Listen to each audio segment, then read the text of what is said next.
La prière, c'est ça qui donne la vie. Donc, tu disais tout à l'heure qu'il y a des gens qui ne prient pas parce qu'ils ne voient pas le résultat. Donc, ça dépend de pourquoi tu pries. Voilà, prier, ce n'est pas seulement demander. Exact. Beaucoup de chrétiens croient que prier, c'est demander.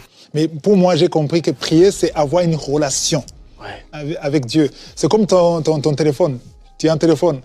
Mais si tu ne charges pas son téléphone pendant 2-3 jours, est-ce que ça va fonctionner? Non. Ça ne peut pas fonctionner. Donc, la prière, c'est la connexion.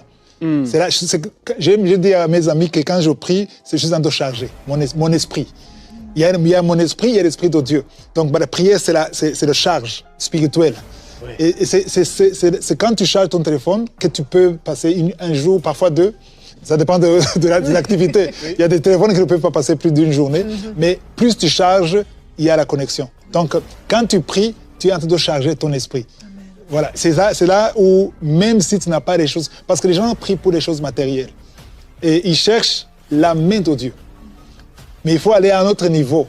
Tu ne cherches pas la main de Dieu, mais tu cherches la face de Dieu. Oui. C'est très différent. Parce que la main de Dieu, tu veux ce que Dieu te donne. Si quelqu'un vient te dire merci, qui vient te voir, te visiter, parce qu'il veut de l'argent, et tu n'es pas motivé.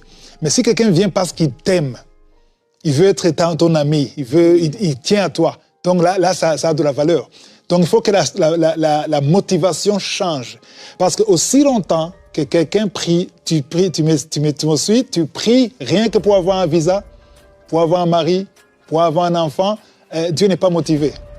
Tu ne motives pas Dieu. Mais quand tu dis, Seigneur, je veux ta présence, je veux être avec toi, je veux ce que tu as préparé pour moi, même si je n'aime pas, comme on a dit hier, même si ça ne me plaît pas, mais je veux toi, je veux toi. Il y a mon enfant, mon fils, maintenant, il a 9 ans, il avait 3 ans. Il a frappé sur ma chambre, il avait 3 ans, il a dit, papa, qu'est-ce qu'il y a? Il s'appelle Senga. Senga, tu veux quoi? Je veux toi. et je ne voulais même pas ouvrir, mais j'ai ouvert. Oui, c'est sûr. Il a dit, je veux toi. Tu es sûr que c'est... Non, je veux toi. Il avait 3 ans. Oui. Et là, ça m'a parlé, le Saint-Esprit m'a parlé. Je veux que tu sois comme ça avec moi. Amen. Donc, quand tu vas devant Dieu, ne va pas seulement pour le visa, pour le travail, pour un enfant. C'est bien, tout ça. Bon, Matthieu 6, 33. Toutes ces choses vont te suivre. Mais cherche d'abord le royaume de Dieu et sa justice. Oui. C'est ça l'importance de la prière. Donc, 1 Thessaloniciens 5, verset 17, priez sans cesse. Pourquoi prier sans cesse? Parce qu'il faut charger ton téléphone sans cesse. Si tu cesses de charger ton téléphone, ça sera déchargé. Voilà. Et il y a 2 versets que je vais vous donner. Jean 10, 10, que tout le monde connaît. Donc, le volet ne vient que pour...